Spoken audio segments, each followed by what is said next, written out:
On a California naval training base, a woman in jeans and a worn pullover was about to face an admiral's mockery. What started as a routine live-fire demonstration took a shocking turn when she came face-to-face with a .50 caliber rifle and a challenge designed to humiliate her. Rachel Knox wasn't your typical civilian observer. For 8 years, she had spent her life as a Marine scout sniper, known for impossible shots under hostile fire that saved 43 American lives in a single 14-hour siege. When Admiral Preston Hale invited her to try the massive weapon with a condescending smirk and jokes about real men using real guns, he had no idea he was handing a loaded weapon to one of the most decorated female snipers in modern military history. Knox took the rifle without a word, her hands moving with the muscle memory of thousands of combat hours, and fired 6 shots that would shatter every assumption in that room. What began as arrogant showmanship would become a lesson in humility written in steel.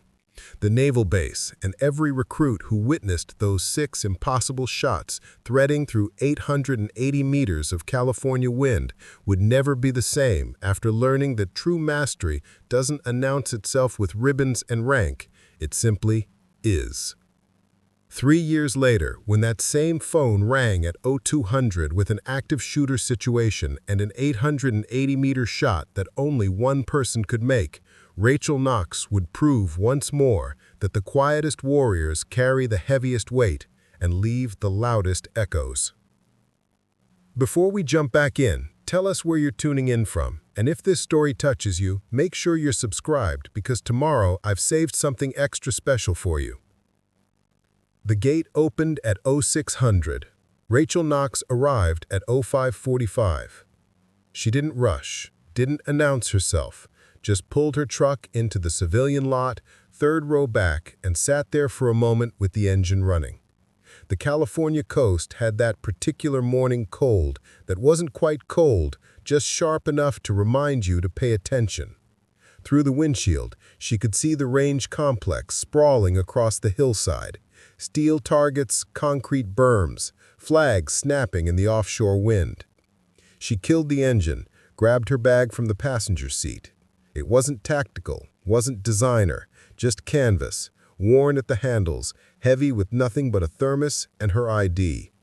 She wore jeans, a gray quarter-zip pullover, and boots that had seen better years. Her hair was pulled back in a simple ponytail.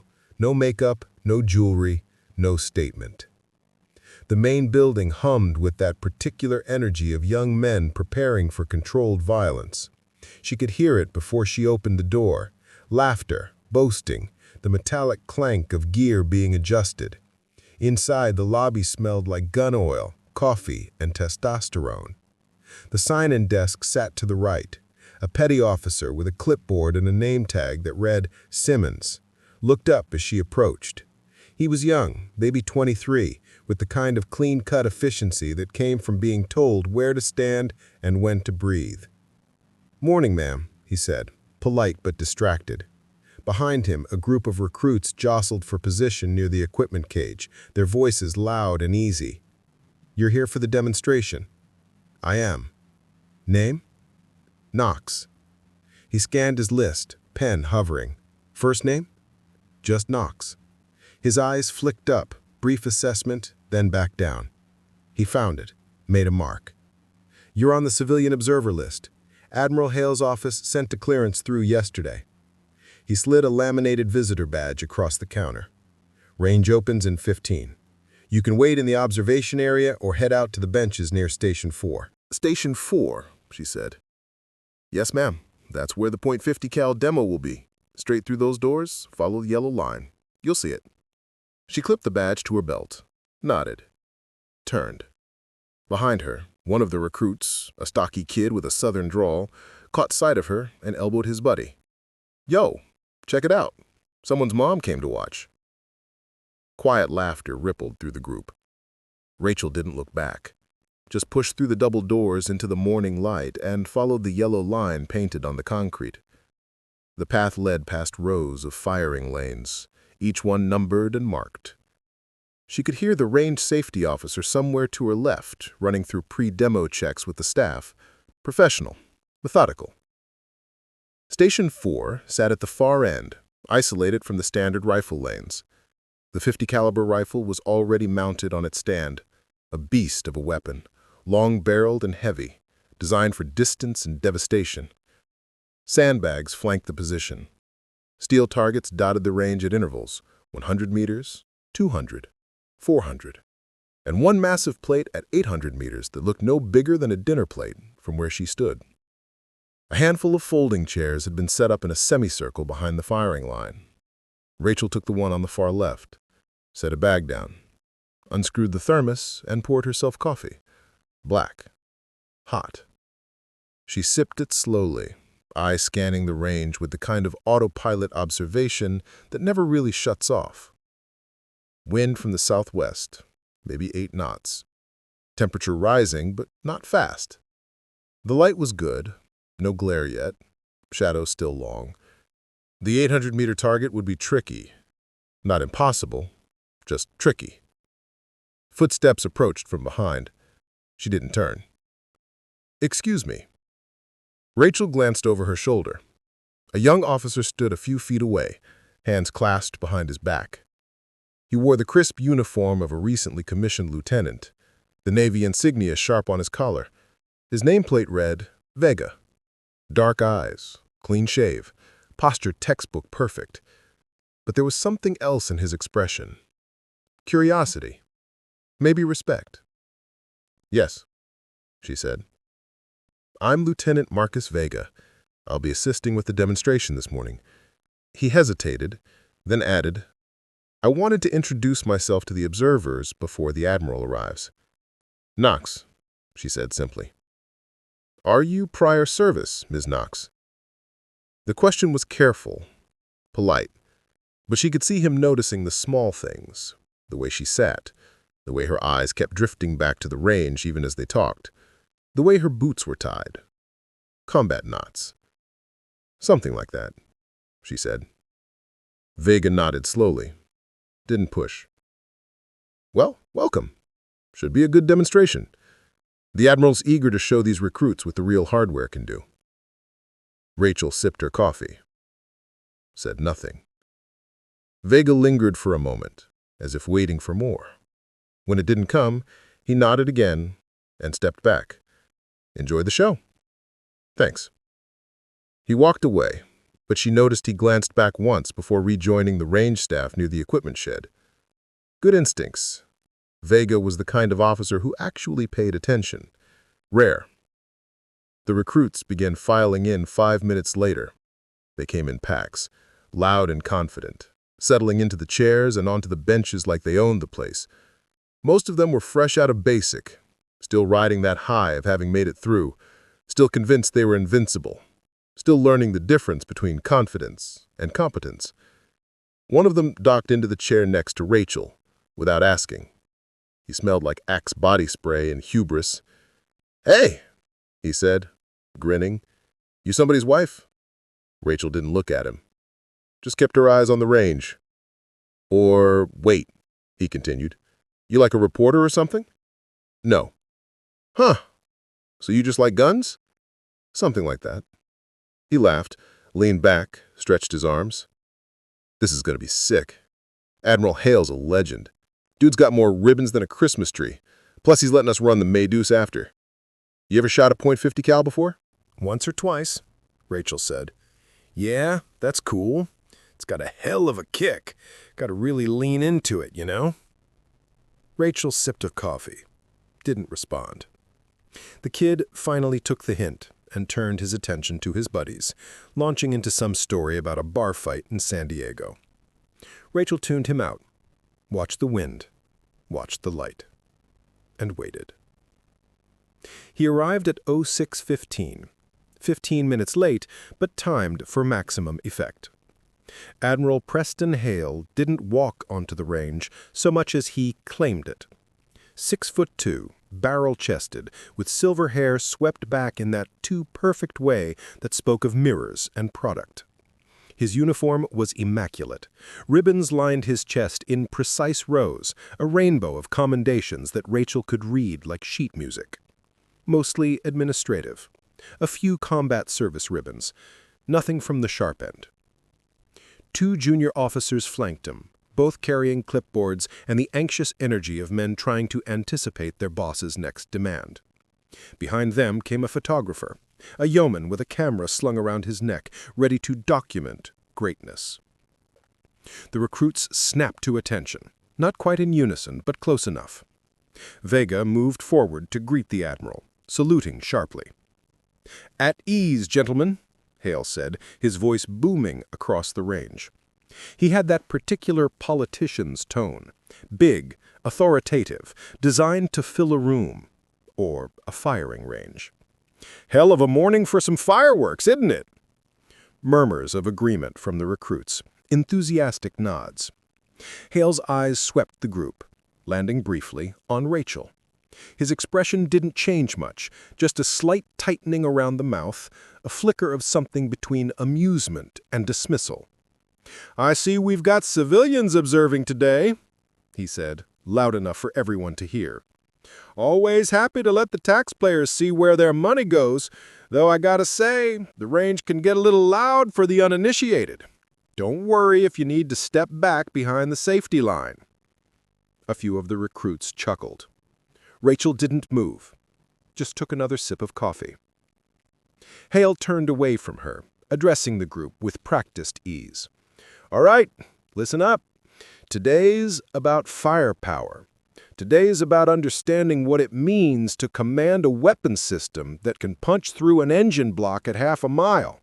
The M2 Browning 50 caliber machine gun is not a toy. It's not for the faint of heart, and it sure as hell isn't something you just pick up and shoot." He walked toward the mounted rifle with the kind of swagger that came from years of never being told no.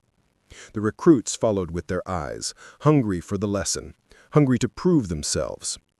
"This weapon has been in service since 1933. It's seen every major conflict since. It's been mounted on ships, tanks, helicopters, and used by infantry in defensive positions. When you pull this trigger, you're not just shooting a gun, you're wielding history." Vega stood to the side, hands behind his back, watching quietly. His jaw was tight. Hale glanced back at the recruits. "Now, I know some of you boys are chomping at the bit to get behind this thing, and you will. But first, I'm going to show you how it's done, because there's a right way and a wrong way, and I'm not about to let you blow your damn hands off because you thought Call of Duty was a training manual." More laughter. Rachel set her thermos down, crossed her arms, watched. "Lieutenant Vega," Hale said, snapping his fingers, "let's get her hot." Vega moved forward, checked the weapon, loaded the belt-fed ammunition with smooth efficiency. The metallic click of rounds locking into place echoed across the range. He stepped back, nodded. "Clear to fire, sir." "Outstanding." Hale positioned himself behind the rifle, adjusting his stance with exaggerated precision. He glanced back at the crowd. "Watch the fundamentals, boys. Grip, posture, breathing. Same rules apply whether you're shooting a pistol or a cannon." He leaned into the weapon, sighted downrange, and squeezed the trigger. The .50 cal roared. 3 rounds punched out in rapid succession, the recoil shaking the stand, the noise rolling across the range like a physical thing. Brass casings ejected in bright arcs, clattering onto the concrete. Smoke curled from the barrel. Hale fired again. 5 more rounds. Then 3. Each burst loud enough for the uninitiated to flinch. The recruits didn't flinch. They leaned forward, eyes wide, adrenaline spiking. Downrange, the steel targets rang out. Hits. Not perfect. The grouping was wide, scattered across the plates at 100 and 200 meters. One round missed entirely, kicking up dirt beyond the berm. But the targets were ringing, and that was enough for the recruits. Hale stepped back, rolling his shoulders like he just finished a workout. "And that, gentlemen, is how you run the maid deuce." Applause erupted from the recruits, hoots and hollers. One kid whistled. Vega checked the weapon, cleared it, and stepped aside. His expression was neutral, professional, but Rachel caught the brief flicker of something else. Doubt, maybe disappointment. Hale basked in the noise, grinning wide. Then his eyes drifted back to Rachel, still sitting quietly in her chair, arms crossed, face unreadable. "What'd you think of that, ma'am?" he called out, loud enough for everyone to hear. "Impressive, right?" Rachel met his gaze, didn't blink. It was loud. The recruits went quiet, not silent, but the volume dropped. A few exchanged glances. Was she serious? Was that sarcasm? Hale's grin tightened. Loud. Yeah, that's kind of the point. He turned back to the group, chuckling. "See, boys, this is why we don't bring civilians to the range. They don't appreciate the finer points." Rachel didn't react. Just picked up her thermos, unscrewed the cap, and poured herself another cup of coffee. Slow, deliberate. Hale watched her for a beat longer than necessary, then clapped his hands together. "All right, who is first? Let's get you boys on the line." The recruits moved forward in a rush, eager and jostling, but Hale raised a hand. Hold on. We're not running a cattle drive here. This is precision work. You, what's your name?" "Petty Officer Kendrick, sir." "All right, Kendrick, you're up first. Let's see if you can keep it on the paper." Kendrick stepped forward, trying to mask his nerves with swagger. He positioned himself behind the rifle, mimicking Hale's earlier stance. Vega moved in to supervise, adjusting Kendrick's grip, his posture, talking him through the fundamentals in a low, patient voice. "Breathe. Don't fight the weapon. Let it settle. Squeeze. Don't pull." Kendrick nodded, swallowed, and fired. The rifle bucked. The shot went wide, smacking into the dirt 15 feet left of the nearest target.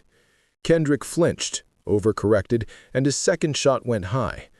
The third finally caught steel, a glancing hit that barely registered. "Not bad for a first try," Hale said, though his tone suggested otherwise. "Next." One by one, the recruits cycled through. Some did better than others. Most struggled with the recoil, the weight, the sheer violence of the weapon. A few managed decent groupings. None came close to what Hale had done, and Hale made sure they knew it. "See?" he said, gesturing broadly. "It takes years to master this. Years. You don't just walk up and—" He stopped mid-sentence. His eyes had drifted back to Rachel, still sitting in her chair, still watching with that same unreadable expression. "You know what? I think we should let our guest have a turn." The recruits turned to look at Rachel. Vega's head snapped up, his expression suddenly wary. "Sir," Vega started, but Hale waved him off. No, it's only fair. She came all this way. Might as well let her see what it's like." Gesture up to Rachel, his grin widening. "Come on up, ma'am. Real men use real guns, but I'm sure you can handle it. Just, be careful. It's got a bit more punch than a kitchen appliance." A few of the recruits snickered. Not all of them. Some, like Kendrick, were already sensing something in the air, a tension that didn't match the joke.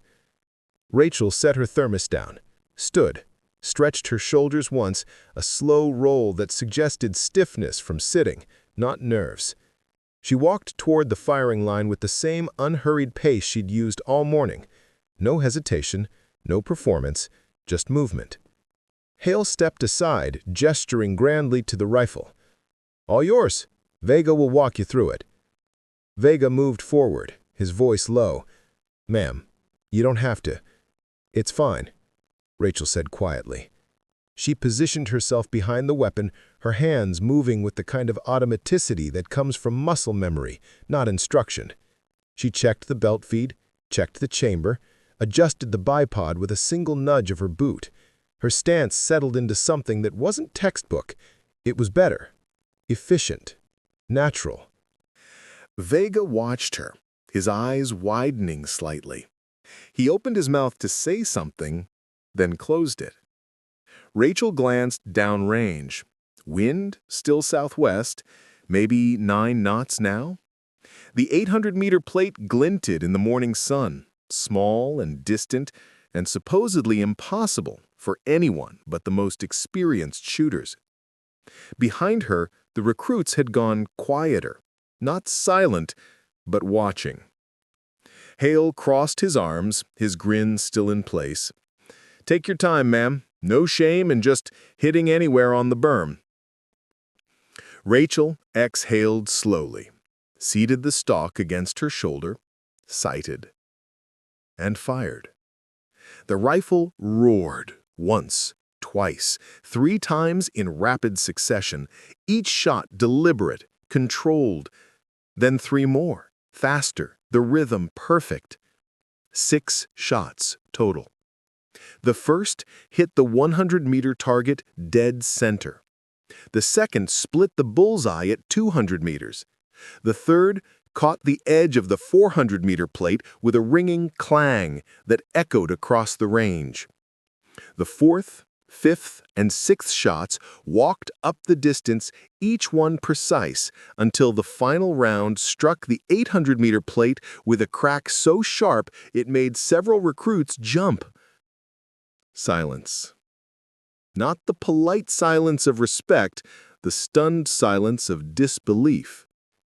Rachel stepped back from the rifle, checked the chamber out of habit, safed the weapon. Then she turned and walked back to her chair without a word. Hale's grin had vanished. His face was frozen in that particular expression of someone whose joke had just backfired spectacularly. His mouth opened, closed, opened again. Vega stared at the targets downrange, then at Rachel, then back at the targets. His lips moved, but no sound came out. Kendrick whispered, "Holy shit." The range was so quiet you could hear the wind rattling the flags. Rachel sat down, picked up her thermos, took a sip of coffee, and said nothing. The silence held for what felt like a full minute, but was probably closer to 10 seconds. 10 seconds where the only sound was the wind, the distant snap of flags, and the faint ringing echo of that final shot still bouncing off the hills. Vega was the first to move. He walked to the spotting scope, mounted on a tripod near the firing line, the one pointed at the 800-meter target. He bent down, adjusted the focus, and went completely still. "Lieutenant?" Hale's voice cracked slightly. He cleared his throat, tried again. "What's the damage?" Vega straightened slowly, turned. His face had that particular expression of someone who just watched physics take a day off. "Dead center, sir. All 6 targets. The 800-meter plate has a hole you could put your fist through." One of the recruits exhaled sharply. Another whispered something that might have been a prayer or a curse. Kendrick just stared at Rachel like she'd materialized out of thin air. Rachel sipped her coffee, watched a seagull circle overhead. Hale's jaw worked. He looked at the rifle, at the targets, at Rachel, and back at the rifle, like it might explain what had just happened. His hands flexed at his sides. "Well," he said, and his voice had lost that booming quality, gone flat and tight. That's some good shooting." Rachel nodded. "Thank you." "Where'd you learn to shoot like that?" "Here and there." Hale's eyes narrowed. The politician in him was warring with the ego, trying to find an angle, a way to reframe this. "You prior service?" "Was." "What branch?" Rachel set her thermos down, met his gaze with the kind of steady calm that made people uncomfortable. "Does it matter?" "I suppose not," Hale said finally. He forced a smile that didn't reach his eyes. "Hell of a demonstration. You should have mentioned you knew your way around a rifle." "You didn't ask." A few of the recruits shifted uncomfortably. The dynamic had changed, and everyone could feel it. The joke wasn't funny anymore. The dismissal felt hollow. And Admiral Preston Hale, who'd arrived like he owned the range and everything on it, suddenly looked smaller. He turned away from Rachel, addressing the group with forced enthusiasm. "All right, well, that's what we're here for. Learning, seeing what's possible. This just shows you that, sir." Kendrick raised his hand, tentative. "Permission to speak." Hale waved impatiently. "Go ahead." "Who is she?" The question everyone was thinking. Rachel could feel their eyes on her, curious now, no longer dismissive, no longer certain of anything. Hale looked at Rachel, waited. She considered not answering, considered just finishing her coffee and walking away. But something in Vega's expression, in the way the younger recruits were leaning forward, made her pause. Telling and preparing this story took us a lot of time, so if you were enjoying it, subscribe to our channel. It means a lot to us. Now back to the story. Knox, Sergeant, retired.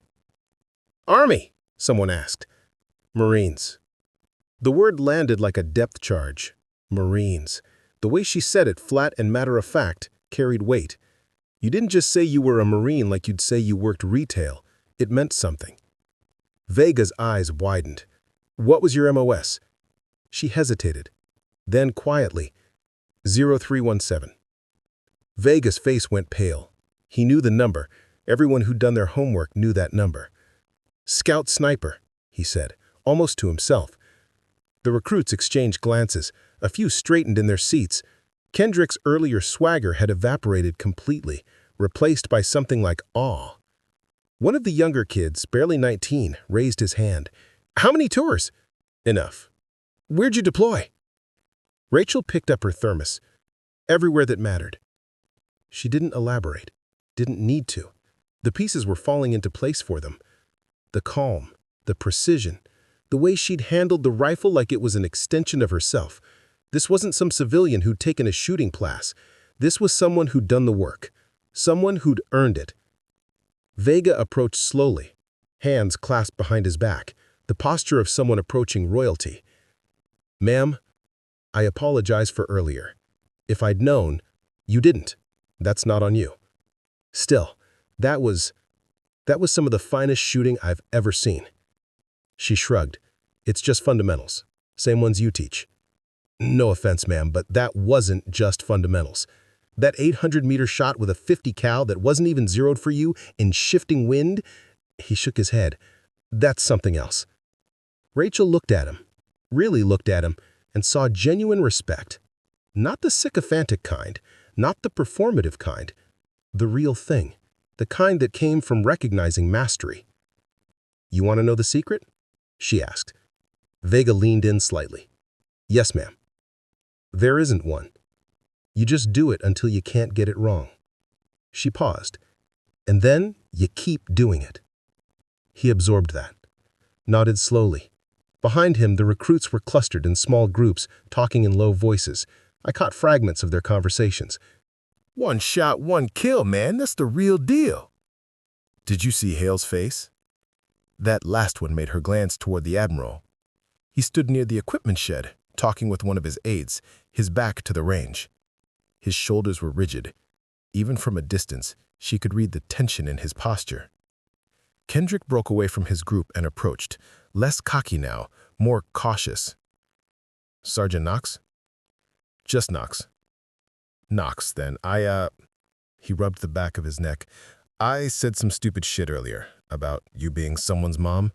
That was out of line." Rachel studied him. He meant it. That was something.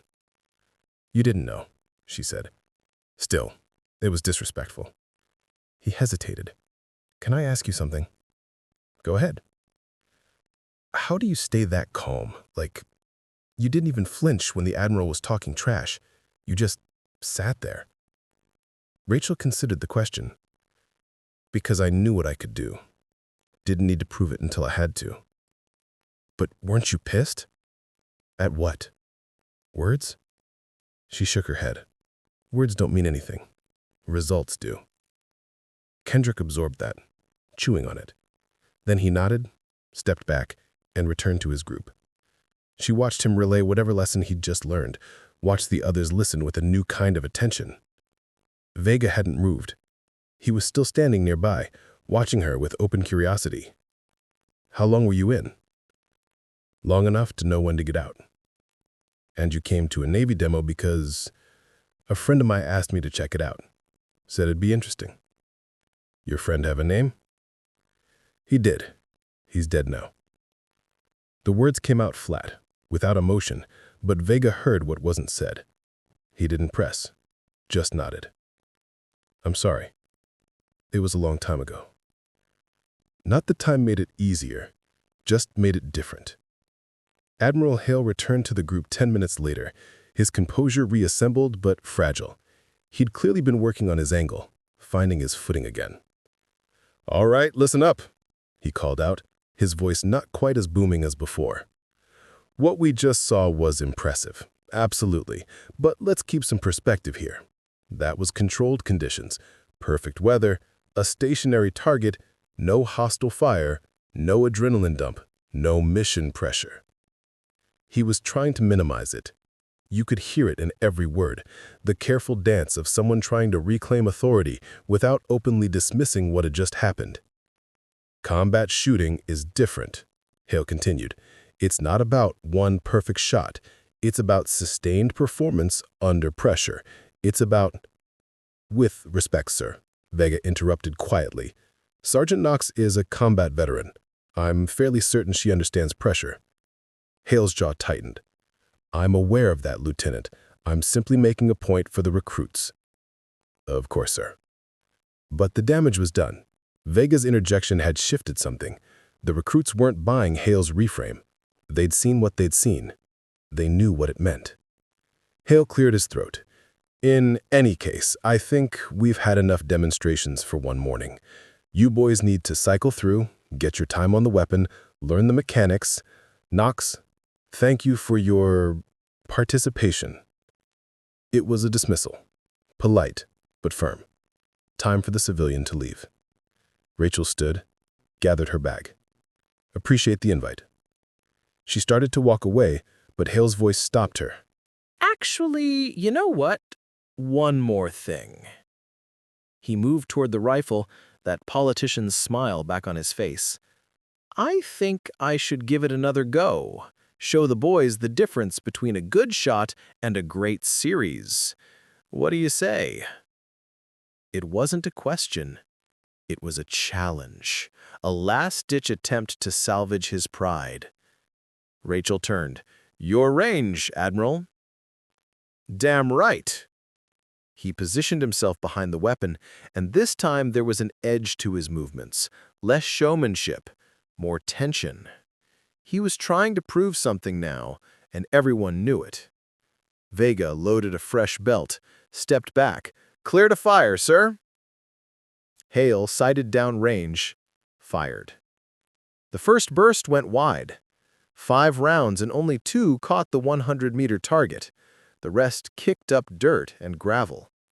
Hale adjusted, fired again. Better. 3 hits on the 200-meter plate, but the grouping was terrible, scattered across the steel like buckshot. He tried for the 400-meter target, missed entirely.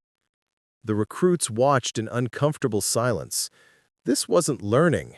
This was witnessing something painful. The mighty trying to prove they were still mighty and failing publicly. Hale fired again and again, burning through ammunition with increasingly desperate precision. He hit targets, enough to technically call it successful, but nothing like his first demonstration, and absolutely nothing like what Rachel had done. Finally, he stepped back, breathing hard. His face was flushed, not from exertion, from humiliation.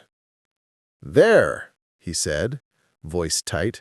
"That's sustained fire. That's tactical application. Not some trick shooting." Trick shooting. The words hung there, and nobody moved. Even the recruits, as young as they were, knew a weak excuse when they heard one. Rachel, standing by her truck now, bag over her shoulder, just looked at him. She didn't argue. Didn't defend. Didn't need to. It wasn't luck, Vega said quietly. Not aggressive, not confrontational, just factual. And it wasn't trick shooting, sir. That was skill. Hale rounded on him. Are you questioning my assessment, Lieutenant? No, sir. Just stating what I observed. The two men locked eyes. Something unspoken passed between them. Hale knew he was losing ground, knew his authority was crumbling, but he couldn't back down. Not here, not now. Dismissed, Hale said sharply. All of you, go get lunch. We'll resume at 1300. The recruits filed out slowly, stealing glances back at Rachel, at the Admiral, at the range where everything had just shifted. Kendrick gave Rachel a small nod as he passed, respectful, quiet. Vega lingered. He approached Rachel as she opened her truck door. Ma'am, I just want to say thank you for what you showed them today. She paused, one foot on the running board. I didn't show them anything they won't forget by next week. I don't think that's true. She looked at him, really looked, saw the kind of officer he was trying to become, the kind who listened, the kind who learned. You don't teach this, Lieutenant. You carry it. And if you're lucky, you figure out how to put it down before it crushes you. She climbed into the truck, started the engine. Vega stepped back, saluted. Rachel didn't return it, couldn't anymore, not officially, but she nodded, a small gesture that meant more than any salute could. Then she drove away, leaving the range behind, leaving the Admiral to his bruised ego, leaving the recruits to sort through what they'd witnessed. The .50 caliber sat silent on its stand, still warm from the morning's fire. And somewhere in the hills, that 800-meter target bore a hole that would tell the story long after everyone forgot the Admiral's name. Rachel made it 3 miles down the coastal highway before she pulled over. Not because something was wrong, not because she was upset or shaken or processing what had happened. She pulled over because the view was good here. The cliff dropping away to reveal the Pacific stretching out forever, and she had learned a long time ago to take moments like this when they came. She killed the engine, got out, leaned against the truck's hood, still warm from the drive, and just stood there, watching the waves roll in below. Her phone buzzed. She ignored it. Buzzed again. Still ignored it. On the third buzz, she pulled it out. Text from a number she didn't recognize, but knew anyway. Military issued. Probably Vega. Ma'am, if you have a moment, I'd like to speak with you before you leave the area. Can I buy you coffee? She almost didn't respond. Almost just pocketed the phone and kept driving, but something about the way he'd asked, respectful, not demanding, made her thumbs move. Blue Point Diner, Route 1, 20 minutes. Thank you. Rachel pocketed the phone, climbed back in the truck, and merged onto the highway. The Blue Point Diner was exactly what it sounded like. Chrome and vinyl, breakfast served all day, coffee strong enough to strip paint. She took a booth by the window, ordered black coffee, and waited. Vega arrived 15 minutes later, still in uniform, but with his cover tucked under his arm. He spotted me immediately, slid into the booth across from me. Thank you for meeting me. Coffee's on you. He smiled. Fair enough. He ordered when the waitress came by. Regular coffee, eggs, and toast. Rachel noticed he ordered like someone who actually ate, not like someone performing health consciousness. They sat in silence until the waitress left. Then Vega leaned forward, elbows on the table. I'm not here officially. Nobody sent me. I came because I wanted to understand something. What's that? Why you didn't say anything from the start? Why you let them? Let us treat you like that? Rachel sipped her coffee, looked out the window at the highway traffic. Would it have mattered? Yes, of course. Why? Because I earned some ribbons? Because I have a service record? She shook her head. Respect that depends on credentials isn't real respect. It's just protocol, dressed up as character. Vega absorbed that, nodded slowly. So you were testing us? No, I was just existing. You all decided what that meant. The waitress returned with Vega's food. He thanked her, picked up his fork, but didn't eat right away. Just turned it over in his hands, thinking. The Admiral's furious. Not at you, at himself, but he's taking it out on everyone else. He tried to have you banned from future demonstrations, but the base commander shut that down. Asked who you were. When he found out, let's just say your service record speaks pretty loudly. It shouldn't have to. Maybe not. But it does. 3 tours, 2 Bronze Stars, a Silver Star, 17 confirmed kills at ranges most snipers wouldn't even attempt. He looked up at her. You're in the training manuals, ma'am. There's a section on unconventional shot placement. They used your Haditha operation as a case study. Rachel's jaw tightened. That was a long time ago. Doesn't make it less impressive. Doesn't make it less complicated either. Vega set his fork down. Can I ask why you left? You can ask. He waited. Rachel looked at him, measuring. Saw genuine curiosity, not gossip hunting. Saw someone trying to learn, not just collect stories. I left because I got good at something I didn't want to be good at, she said finally, and because the cost of staying good at it was higher than I was willing to pay. The cost? Rachel's eyes drifted back to the window. Every shot I made meant someone didn't go home. I understood that, accepted it. That was the job. But after a while, the math stops working. You stack up all those someones, and they start to outweigh your reasons. Not because what you did was wrong, just because carrying it gets heavy. Vega didn't respond immediately, just sat with that, let it settle. Is that what you meant when you said you figure out how to put it down before it crushes you? Something like that. Have you figured it out? Rachel turned her coffee cup in slow circles on the table. Some days. Other days I'm still working on it. They sat in comfortable silence for a while. Vega ate his breakfast. Rachel watched the traffic. The diner hummed with the background noise of other people's lives.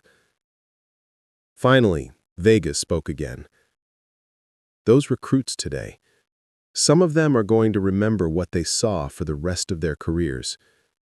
Kendrick came up to me after you left, said he's been walking around thinking he's hot shit because he qualified expert at the range.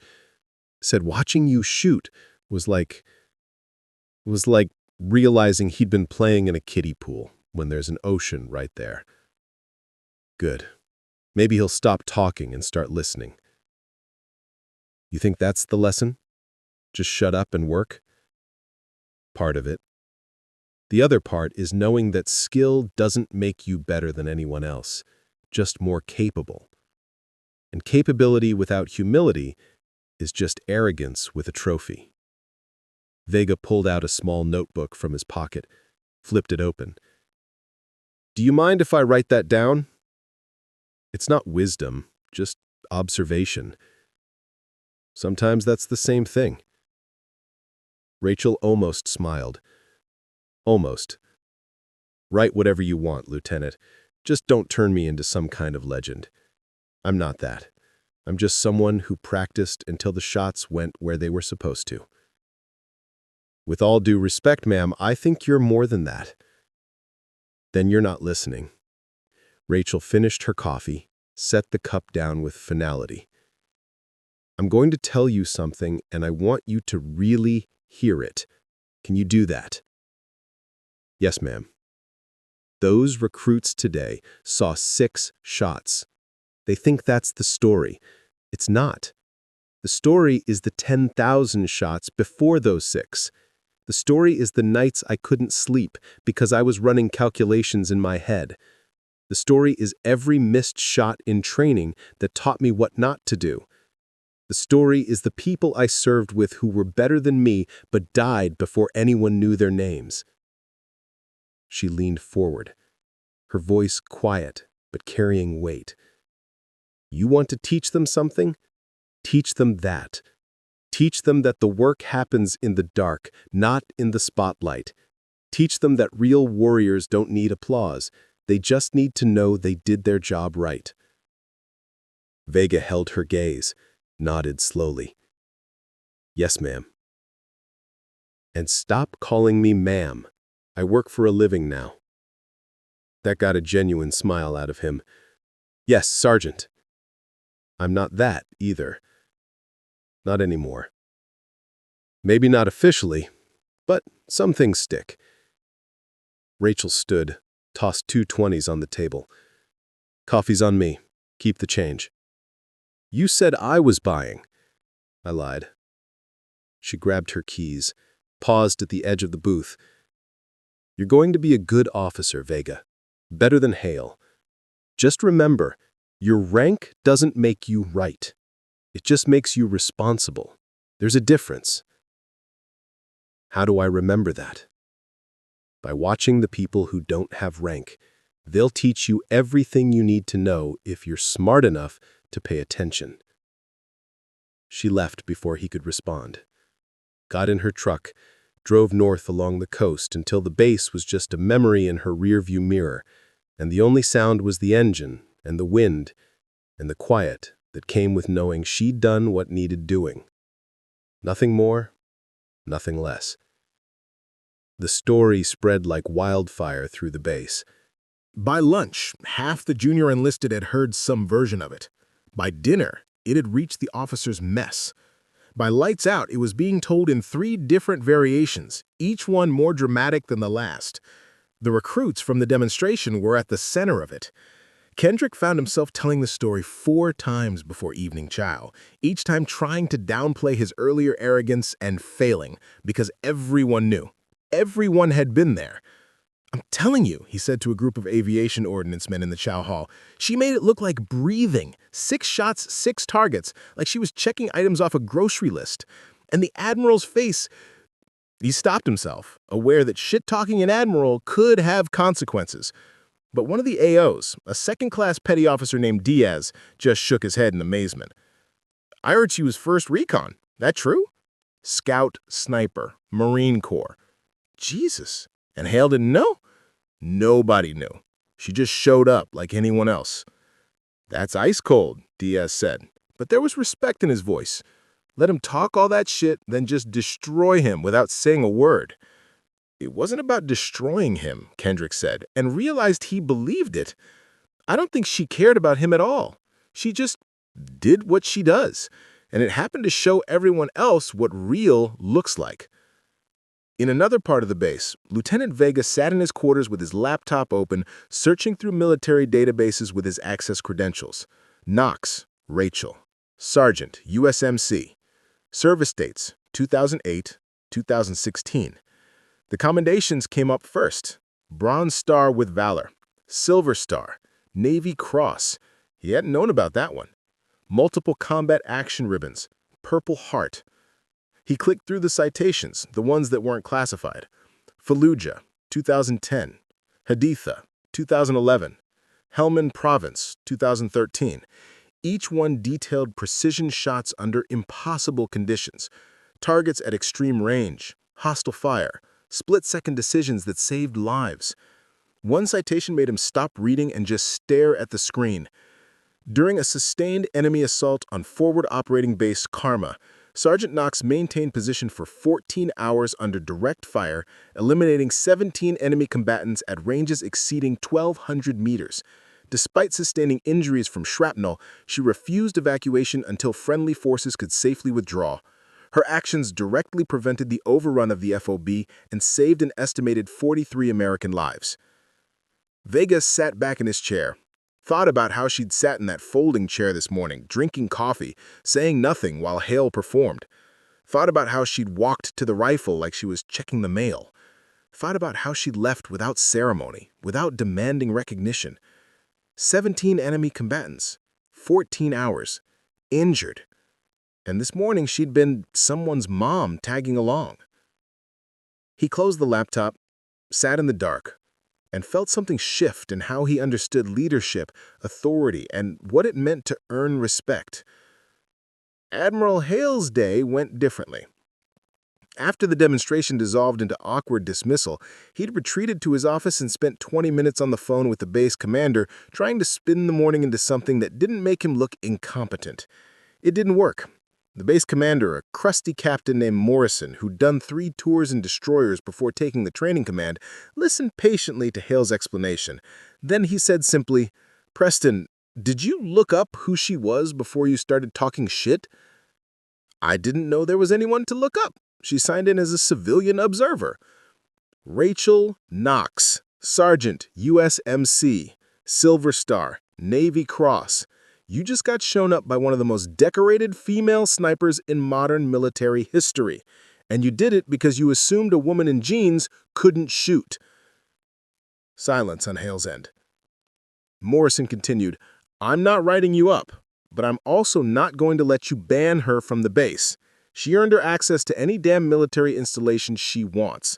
And frankly, those recruits learned more from her 6 shots than they did from your entire demonstration. So here's what's going to happen. You're going to take this as a learning experience. You're going to stop worrying about your ego, and you're going to remember that respect isn't about your rank. It's about what you do with it." The line went dead. Hale sat at his desk for a long time after that, staring at his wall of commendations. All legitimate, all earned. But earned how? Desk assignments, staff positions, political maneuvering? He'd risen through the ranks by being smart, by knowing who to impress, by managing up. Knox had risen by being lethal. There was a difference, and everyone had seen it. That night, back in the barracks, the younger recruits pulled up YouTube videos of military snipers, watched footage of long-range precision shooting, read articles about the science of ballistics and wind calculation, tried to understand what they'd witnessed. One of them, a quiet kid from Iowa named Roscoe, finally spoke up. "You know what the craziest part is?" The others looked at him. "She didn't care if we were impressed. Like, at all. She could have bragged, could have told stories, could have made it about her, but she just did it and left. Like it didn't mean anything. It meant something. Just not to her. She already knows what she is. She doesn't need us to tell her." "That's the difference," another recruit said. "Hale needed us to know he's good. She didn't need anything." They sat with that for a while. Then, one by one, they shut their laptops and turned in for the night. But the story didn't sleep. It lived in the barracks, in the chow halls, in the ready rooms. It became part of the base's oral tradition. The day a woman in jeans walked onto the range and reminded everyone what mastery actually looked like. And somewhere in that story, seeds were planted. Seeds that would grow into better sailors, better Marines, better leaders. Seeds that would remind them, when their own egos got too loud, that true skill doesn't announce itself. It just is. 6 months later, a new class of recruits stood at the same range, running the same demonstration. Lieutenant Vega, recently promoted to lieutenant commander, supervised the exercise. He'd changed in subtle ways since that morning. Less concerned with protocol for protocol's sake, more focused on the substance beneath the ceremony. The recruits cycled through the .50 caliber, most of them struggling with the recoil, the noise, the sheer violence of the weapon. Standard, expected, part of learning. During a water break, one of the recruits, a kid from Texas with too much confidence, gestured at the 800-meter target and laughed. Bet nobody's ever hit that thing on the first try. It's like a quarter-mile away. Vega walked over slowly, looked downrange, looked at the recruit. "Someone has," he said quietly. The recruit blinked. "For real?" "For real." "Who?" Vega glanced at the firing line, at the chair where Rachel had sat that morning. A Marine, retired. Came through here last year for a demonstration. Civilian clothes, no rank, no introduction. And an admiral decided to make fun of her. The recruits leaned in. This was the kind of story you shut up for. The admiral took his shots, showed off, made jokes about real men and real guns. Then he invited her to try. Everyone thought she'd embarrass herself. What happened? She took 6 shots, 6 different targets, including that 800-meter plate. Every single one dead center. Range went so quiet you could hear the ocean. Silence. The recruit stared at the distant target with new eyes. Was she some kind of trick shooter? Someone asked. Scout sniper. Silver Star. Navy Cross. 17 confirmed kills at ranges most of you couldn't spot with a scope. But nobody knew any of that until after. She didn't introduce herself with her medals. She introduced herself by doing the work. Vega let that sink in. Watched their faces process it. You know what the lesson is? He asked. The Texas kid shook his head. The lesson is that real skill doesn't need to announce itself. The lesson is that respect isn't about the volume of your voice or the shine on your ribbons. It's about what you do when nobody's watching. And how you carry yourself when they are. That Marine could have shown up in full dress uniform with every medal she ever earned pinned to her chest. Could have demanded respect before she ever touched the rifle. But she didn't. She let the work speak.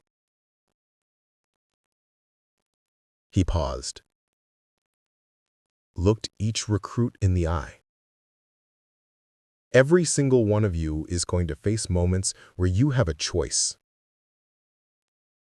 Show off or show up. Talk about what you can do or just do it. Demand respect or earn it, and the choice you make will define what kind of warrior you become. Nobody laughed, nobody made a joke. They just stood there, looking at that 800-meter target, imagining 6 perfect shots echoing across the morning. What was her name? The Texas kid asked. Vega considered not telling them. Rachel had walked away from the spotlight, probably preferred to stay in the shadows. But these kids needed heroes who looked like something other than ego and bravado. They needed to know that quiet strength existed. Knox. Sergeant Rachel Knox, and before you go running to look her up, understand this: she doesn't want to be famous. She doesn't want fan mail or friend requests or people telling stories about her. She just wants to live her life. So you honor her by learning from what she showed us, not by turning her into a legend she never asked to be. The recruits nodded. Understood? Or at least they understood enough. Years passed. The story evolved. New details got added, some true, some embellished. The core remained the same. A warrior who needed no introduction showed up and reminded everyone what real looked like. Vega made commander, then captain. Rose through the ranks not by political maneuvering, but by embodying what he'd learned that morning. By listening more than talking, by respecting substance over ceremony, by remembering that leadership wasn't about being the loudest voice in the room. He told the story to every new class that came through, made it part of the training. Not officially.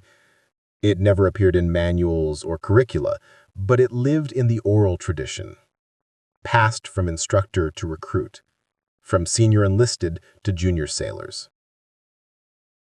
The range staff never assigned anyone to Station 4 on certain mornings. It was unofficial policy. Never spoken, never written down, but everyone knew. That was Knox's spot. The place where she'd sat drinking coffee while an admiral talked himself into humiliation. Some mornings Vega would arrive early and find a fresh thermos of coffee sitting on the chair. Black, no sugar. Nobody knew who left it. Nobody asked. Some things didn't need explanation. Kendrick made chief. Started his own tradition of telling the story to cocky young sailors who thought qualification scores made them special. He described his own arrogance, his own dismissal of the quiet woman in the folding chair, and how 6 shots had recalibrated his entire understanding of competence. He'd say, "The best shooter I ever saw never told me she was the best. She just showed me. And that's the difference between someone who's good and someone who's earned it. Earning it means you don't need to say shit. Your work does the talking." Admiral Hale retired 2 years after the incident. Took a consulting job with a defense contractor. Never spoke publicly about that morning, but those who knew him said something had shifted. The swagger was gone. The need to be the smartest guy in the room had faded. Maybe he'd learned something. Maybe humiliation had taught him what respect couldn't. Or maybe he just got quiet. Rachel Knox never came back to the range. She lived her life far from military bases, far from ceremonial demonstrations, far from anywhere someone might recognize her and ask her the story. She worked a quiet job, kept to herself, shot recreationally at a civilian range where nobody asked questions and everyone minded their own business. Sometimes, late at night,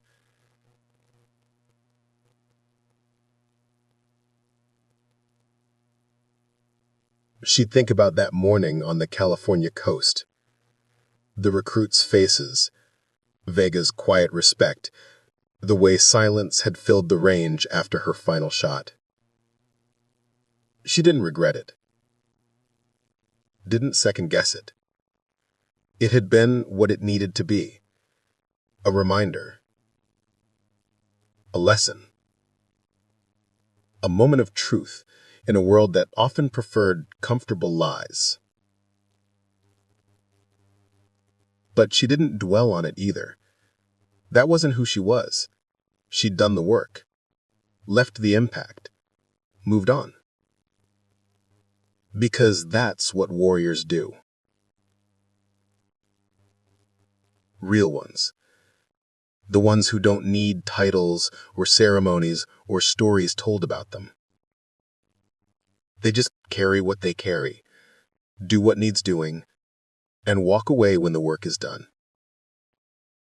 And somewhere in California, on a range overlooking the Pacific, A target at 800 meters still bore a hole the size of a fist. They'd left it there. Never repainted it. Never replaced it. Because some shots echo forever, and some lessons are written in steel. 3 years after the demonstration, Rachel's phone rang at 0200. She was awake anyway. Some habits never die. She'd been sitting on her porch with coffee, watching the stars, when the screen lit up with a number she recognized but hadn't seen in years. Vega. She almost didn't answer. Whatever this was, it wasn't good news. Nobody calls at 0200 with good news. She answered. Knox. His voice was tight, controlled, but she could hear the tension underneath. I need you. No. Rachel, please. I wouldn't call if there was any other option. She closed her eyes, felt the old weight settling back onto her shoulders, the one she'd worked 3 years to put down. What happened? Bases locked down, active shooter situation. Former recruit washed out 6 months ago, came back with a rifle and a grudge. He's holed up in the admin building with 3 hostages, 2 civilians, 1 officer. We've got SWAT en route, but they're 40 minutes out. Negotiators talking to him, but he's escalating. Wants to go out in a blaze of glory. Rachel stood up, walked inside. Her gun safe was already open in her mind. Where is he positioned? 3rd floor, northwest corner office. Window faces the parade ground. He's got cover, elevation, and clear sight lines on both entry points.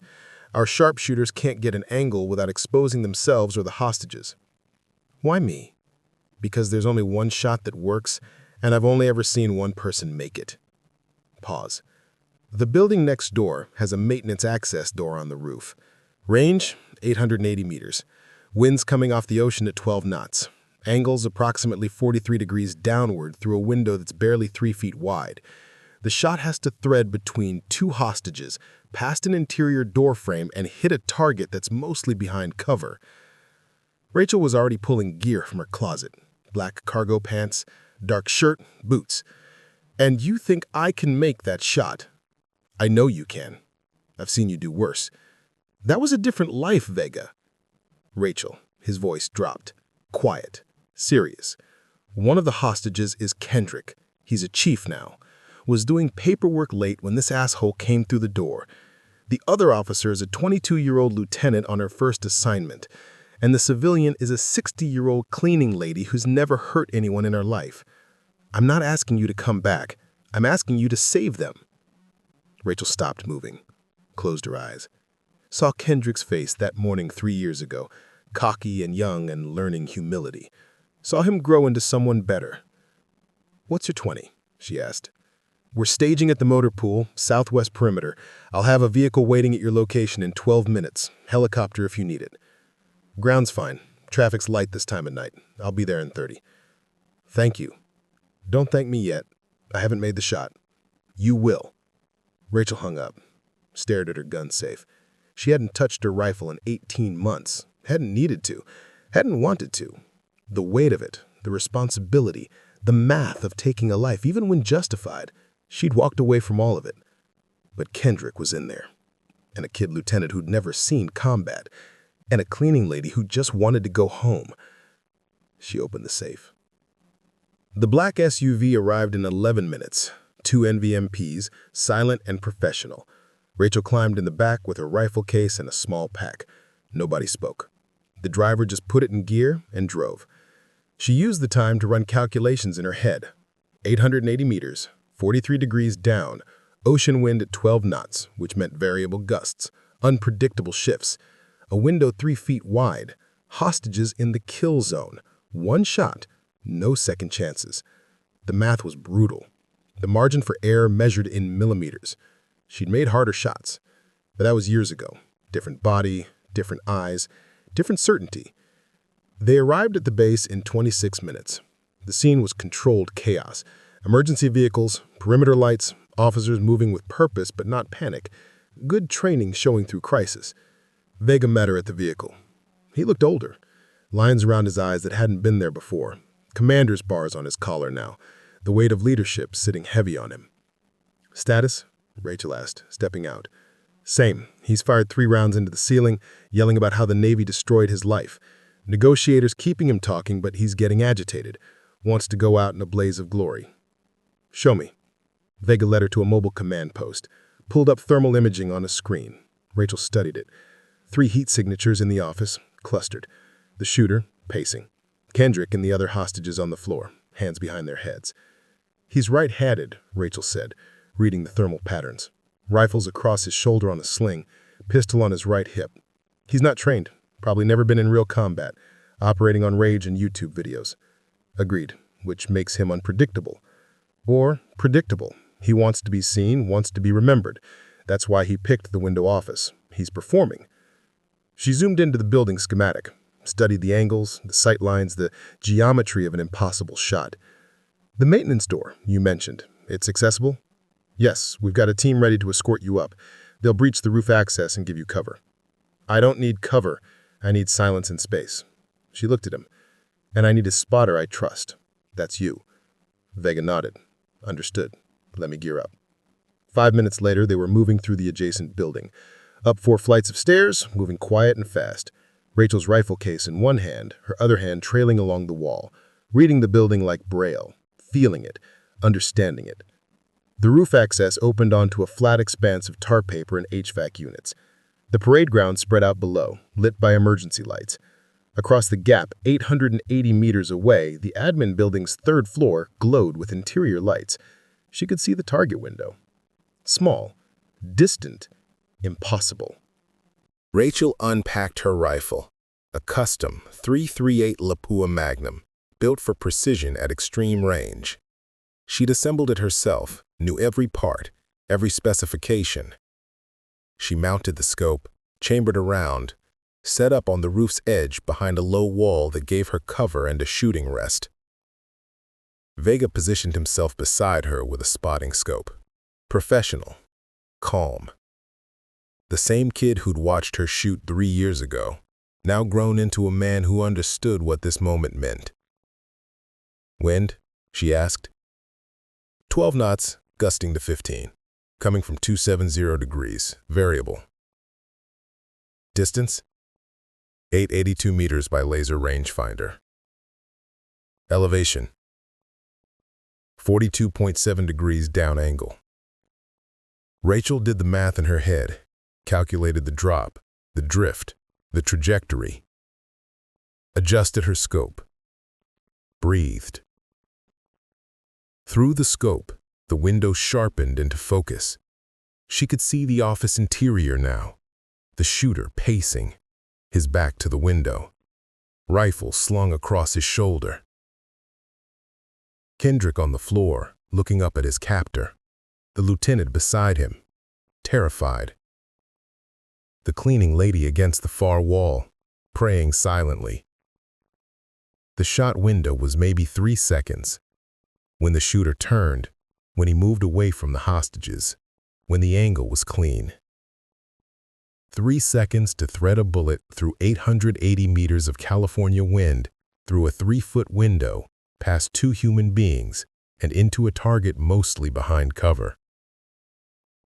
"I need him to move left," Rachel said quietly, toward the window, away from the hostages. "Negotiators on the line. I can pass that." "Do it?" Vega keyed his radio, spoke low and fast.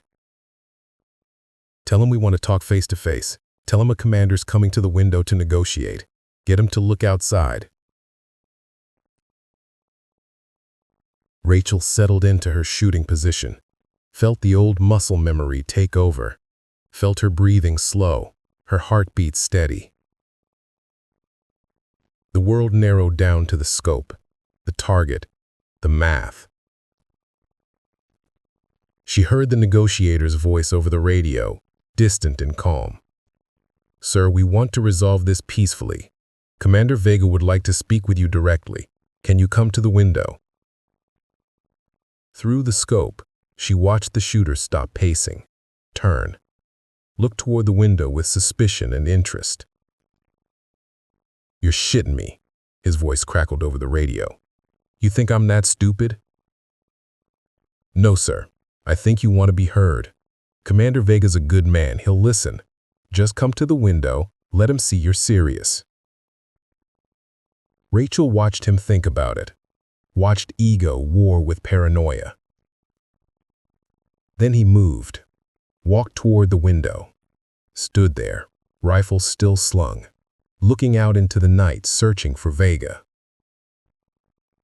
He was backlit now, target exposed. But the hostages were behind him, still too close. If the shot drifted 6 inches left, it would hit Kendrick. 6 inches right, the lieutenant. High, the ceiling. Low, the floor and ricochet. Wind shifting, now 11 knots, gusting. Rachel made a micro-adjustment. Breathed. The world went silent. No radio chatter. No heartbeat. No thought. Just the shot. The shooter turned slightly, gave her his profile, moved 1 step left, away from the hostages. That was it. That was the window.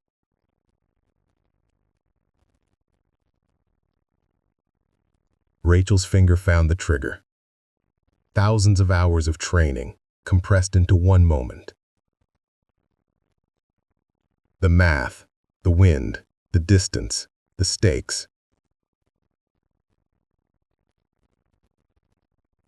"Tell them," she started, then stopped. Shook her head. "Don't tell them anything. Just let them live." She disappeared down the stairs, moving fast, moving quiet. By the time SWAT finished their sweep and the base commander arrived to assess the scene, Rachel was already gone. Just another shadow in the California night, carrying a rifle and a weight that never quite got lighter. But on the roof where she'd taken the shot, Vega stood alone and stared at the admin building, at the window with its spiderwebbed crack where the bullet had passed through, at the distance between here and there, between impossible and done. He pulled out his phone, took a photo of the sightline, knew that tomorrow forensics would measure the shot, analyze the ballistics, reconstruct the geometry, knew that it would become legend. The 880-meter shot through a 3-foot window at a 43-degree down angle in variable wind conditions to save 3 hostages. They'd talk about it at the academy, put it in the training manuals, use it as the gold standard for precision under pressure. But they'd never know her name. Rachel would make sure of that. Vega looked down at his phone, at the photo. Then he deleted it. Some shots echo forever. Some warriors choose silence. And some legends are honored most by being kept sacred, known only to those who understand that the greatest warriors don't need their names carved in marble. They just need to know that when it mattered, when lives hung in the balance, they made the shot. Rachel Knox made the shot.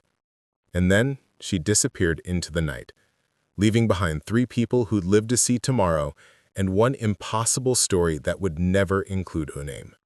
That was enough. That was everything. Up next, we have 2 more incredible stories that are waiting for you. Just click the image you want to watch, and it will take you there. If you enjoyed this video, make sure to subscribe. It would mean a lot.